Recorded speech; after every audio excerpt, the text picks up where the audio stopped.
Donc, déjà, bonjour. Bonjour. Merci d'être venu. Merci de répondre à nos questions. Donc, on se présente. Donc, on est 3 élèves de 3e d'Émilie Gaud. Je suis Anatole Jaillot. Lucas de là-bas. Evan Nabil. Et donc, oui, on vous remercie d'avoir accepté de répondre à toutes ces questions et de vous être déplacés surtout. Donc, la première question, c'est quel regard portez-vous sur la politique environnementale onusienne et dans quelle mesure a-t-elle un impact sur des événements planétaires tels que le réchauffement climatique? Alors, le processus en fait onusien est un processus multilatéral qui engage tous les pays et c'est ça son avantage. Et à ce niveau-là, c'est vraiment quelque chose d'essentiel. C'est-à-dire si on veut avoir un impact au niveau mondial, il faut mettre tous les acteurs autour d'une table.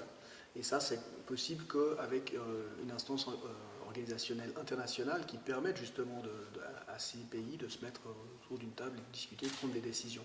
Donc en fait, l'ONU intervient à plusieurs niveaux. Le programme des Nations Unies pour l'environnement, pour lequel je travaille, met en place des stratégies, met en fait des études pour identifier déjà des menaces ou des problématiques, ensuite essaie de proposer des solutions, et ensuite réunit des pays pour qu'ils puissent accepter ces décisions. C'est libre au pays, effectivement, de se lier en accord international ou pas.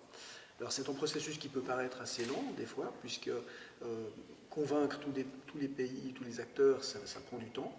Il faut déjà avoir la science qui soit mise en place. Donc pour ceci, le programme des Nations Unies pour l'environnement et l'Organisation météorologique mondiale ont mis ensemble un programme qui s'appelle le GIEC, donc le groupe intergouvernemental des experts pour le climat, et qui fait la lumière en fait sur l'état de la connaissance scientifique pour savoir effectivement quelle est la responsabilité qu'ont les hommes dans le changement climatique. Et ceci, dès le 3e rapport du GIEC, on avait déjà une très bonne confiance que c'était le cas. Il a fallu le 4e rapport a encore confirmé, a dit que c'était à 90%, le 5e rapport à 95%. Donc déjà, dans un premier temps, on met la science. Et ensuite, on fait le monitoring. Donc on regarde un petit peu quel est l'état de l'environnement. On utilise des images satellites, des capteurs, des statistiques de pays. On met tout ça en place pour vraiment faire un suivi et montrer voilà, où est-ce qu'on est en train, quelles sont les tendances, quelle est la situation planétaire. Et finalement, donc on organise ensuite des réunions régulières, qui s'appellent les conférences des parties, pour amener à la table ces pays pour qu'ils négocient en fait des points et arriver en accord, par exemple l'accord sur le climat. Donc c'est un processus absolument essentiel pour toutes les problématiques planétaires. Okay. Merci. Au vu des décisions politiques de Donald Trump sur la réouverture des forages pétroliers et son accord à l'exploitation de sable bitumineux, quel rôle jouent les politiques dans le changement climatique à l'échelle planétaire selon vous? Alors, les pouvoirs politiques, c'est en fait que, comme l'ONU ne chapeaute pas, c'est pas une organisation qui a un pouvoir de décision au niveau des territoires, ça reste, les pays restent souverains sur leur territoire, donc l'ONU n'est que finalement un syndicat, si on veut, des gouvernements. Et donc chaque gouvernement amène son accord ou son désaccord par rapport à un point donné. Ce qui peut être effectivement difficile pour ces processus qui sont à long terme, qu'on essaie de mettre en place, c'est justement les objectifs politiques sont souvent guidés par du court terme, donc le fait d'être élu ou pas, donc un pays peut quitter, peut revenir, etc. Donc on a des va-et-vient, on peut parler ici pour les États-Unis, mais au préalable on a eu d'autres pays qui sont rentrés ou sortis d'accords sur le climat. Donc pour nous, évidemment, c'est problématique d'avoir des pays qui se désengagent de quelque chose qui a été signé. On préfère évidemment qu'ils s'engagent régulièrement et puis sur du long terme. Maintenant, c'est comme ça. C'est une des choses dont on doit prendre en compte, c'est justement ces fluctuations de décisions politiques. Ceci étant dit, il n'y a pas eu d'effet domino, c'est-à-dire c'est pas parce que les États-Unis veulent se désengager du traité climatique que les autres pays se désengagent. Au contraire, on voit qu'il y a un resserrement des rangs auprès des autres pays. Et puis aussi, on voit qu'au niveau des États-Unis, au niveau des États, voire même des villes ou des entreprises, il y a un engagement absolument perceptible et important de tous ces acteurs en faveur de l'accord de Paris. Donc ça veut dire que ce n'est pas forcément une décision au niveau fédéral qui peut avoir des impacts sur l'ensemble du pays. Donc c'est évidemment les politiciens, c'est eux qui prennent la responsabilité, ils sont élus par leur peuple, et puis ils prennent des décisions, et nous, on doit en tenir compte. C'est quelque chose qui fait partie du processus de négociation. Ok, très bien. Merci. Face à la demande mondiale croissante de sable, quelles seraient les alternatives viables à l'exploitation aux conséquences désastreuses du sable marin utilisé pour les constructions? Oui, alors déjà, le sable marin, on ne va pas forcément l'utiliser pour les constructions, parce qu'il a beaucoup de sel, donc ça va attirer, ça va abîmer finalement les infrastructures en métal à l'intérieur des bétons armés. Donc on utilise plutôt le sable marin pour faire de la réclamation sur la mer. Par exemple, le pays de Singapour a utilisé du sable marin pour gagner du territoire, 20% de plus de son territoire sur la mer. On fait ça également pour lutter contre l'érosion des côtes, etc. Donc le sable marin, le problème qu'on a, c'est que vous allez aspirer du sable au fond, et puis ça va détruire tous les organismes qui habitent dans le fond marin, qui sont eux qui vont soutenir finalement toute la chaîne alimentaire des petits poissons, aux plus gros poissons, donc ça a un impact sur la pêche et sur la biodiversité. Alors les alternatives, il y en a plusieurs en fait.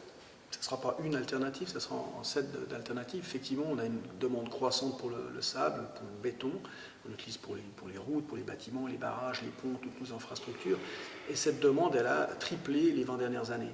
Donc on est vraiment dans une courbe exponentielle comme ça d'utilisation du sable, et c'est quelque chose que les gouvernements doivent déjà s'apercevoir de cette dépendance croissante que nous avons de cette matière première qui est renouvelable, mais à des échelles géologiques. Alors, pour les alternatives, elles commencent tous un petit peu par R. C'est-à-dire qu'on peut déjà refuser certaines infrastructures.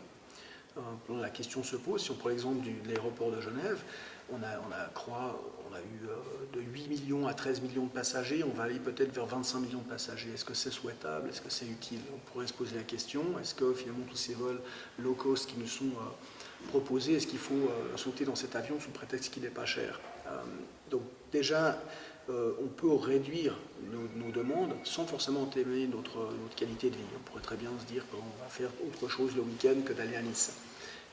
Donc ça permettrait de réduire en fait des infrastructures, donc de refuser certaines infrastructures. Après cette réduction ou ce refus, on peut voir comment on peut réutiliser les infrastructures. C'est-à-dire qu'au lieu de prendre un bâtiment et de l'aplatir et puis d'en construire un nouveau, est-ce qu'on peut réutiliser tout ou une partie de ce bâtiment en le transformant, en l'adaptant, ce qui demanderait moins de béton, moins de matières premières, et donc on pourrait peut-être mieux l'isoler par l'extérieur, mais finalement conserver le squelette du bâtiment. Donc ça c'est une possibilité également, c'est de réutiliser certaines de nos infrastructures en les adaptant. Ensuite on peut recycler, si vous cassez un bâtiment ou une infrastructure, on peut récupérer une partie du béton pour utiliser cette matière comme une matière première. Donc tourner ceci vers plus une économie circulaire que linéaire. Donc une économie linéaire, c'est là où on va extraire des ressources, les transformer dans des industries, les donner à un public ou à des utilisateurs pour un certain temps donné qui vont ensuite le jeter. Ça, c'est une économie linéaire dans laquelle la plupart de nos processus se trouvent là-dedans pour l'instant. L'idée de l'économie circulaire, c'est que chaque composante dans l'objet, on doit savoir où elle va aller, cette composante, à la fin de la vie du produit, on peut la récupérer et en faire un autre produit. Et ça, c'est donc cette économie circulaire ou ce recyclage. Et au final, quand on jette vraiment quelque chose, on n'a pas recyclé, on peut encore la récupérer dans les déchets. C'est-à-dire que dans les déchets, il y a encore des manières de faire. Par exemple, aux Pays-Bas, quand ils brûlent les déchets, ils ont ces cendres de déchets qui peuvent être en substitut au sable. Et avec ça, ils font du béton sans sable. Donc c'est tous ces aires qu'on peut mettre en place et qui sont des alternatives intéressantes. On peut faire du béton avec de la sciure de bois. Il est beaucoup plus léger, mais il est moins solide. Vous n'allez pas faire des piliers de pont avec ça, mais vous pouvez faire des parois. On a différentes alternatives comme ça qui existent, mais la première chose à faire, c'est vraiment de se rendre compte de cette dépendance du sable et de commencer à agir. Merci. Est-ce que le développement durable et plus largement la transition écologique n'aurait pas un effet négatif sur l'économie et la croissance d'un pays dit en voie de développement? Pas nécessairement. En fait, si on prend l'analogie des téléphones portables versus les téléphones classiques, la plupart des pays en développement n'avaient pas encore mis des grandes lignes téléphoniques qui traversaient tout le pays. Donc en lieu de ça, ils ont sauté à pieds joints par-dessus cette étape, et puis ils ont simplement passé au téléphone portable qui montre juste plusieurs milliers peut-être d'antennes GSM pour permettre à ces téléphones portables de pouvoir accéder au réseau, mais ils n'ont pas eu besoin de tirer des lignes comme les pays dits développés qui ont dû passer par cette étape-là, donc le téléphone portable n'existait pas. Donc on voit qu'on peut sauter par-dessus une étape. De la même manière, au lieu de construire des grandes centrales électriques, qu'elles soient nucléaires ou qu'elles soient à charbon ou autres, les pays en voie de développement ont la possibilité de passer encore à pieds joints par-dessus cette étape et de passer directement à quelque chose de décentralisé avec des productions d'électricité solaire, éolienne, de biomasse, de géothermie, etc., de manière totalement décentralisée.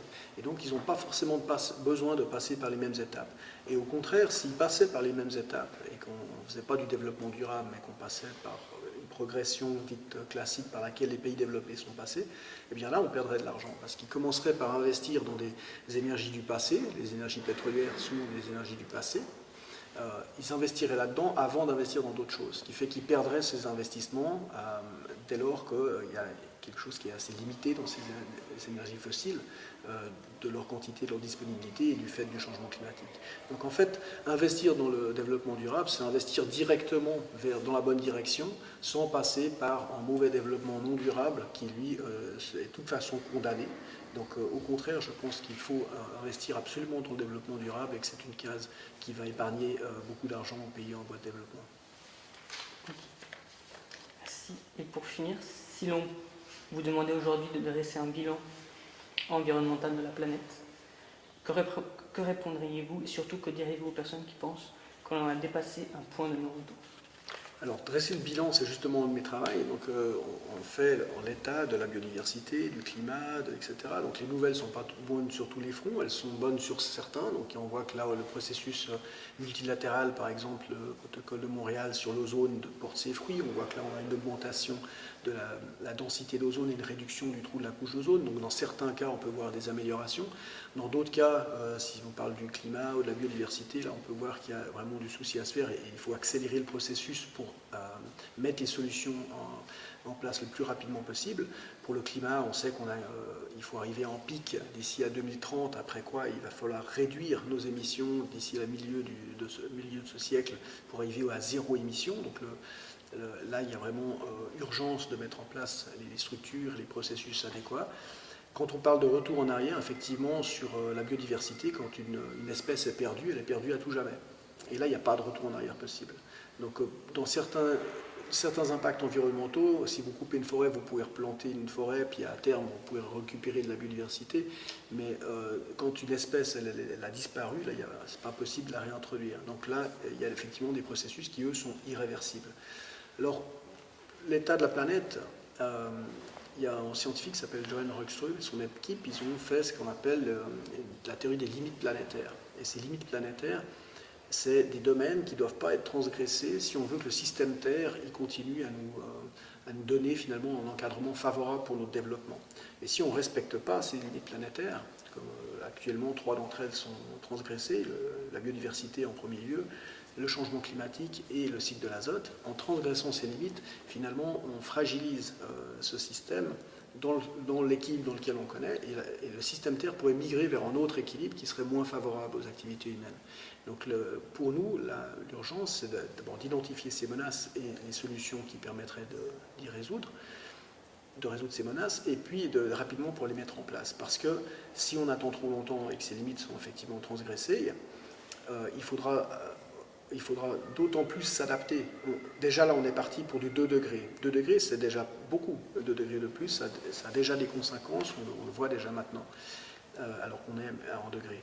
Donc si on va à 3 degrés ou 4 degrés, ça sera encore pire. Donc c'est jamais trop tard pour prendre des mesures, mais le plus tôt sera le mieux, parce que le plus tôt on arrivera à conserver cet état planétaire dans un état qui permet justement de soutenir une population avec de la nourriture, avec l'agriculture, avec différents services que nous produit en fait ce système Terre.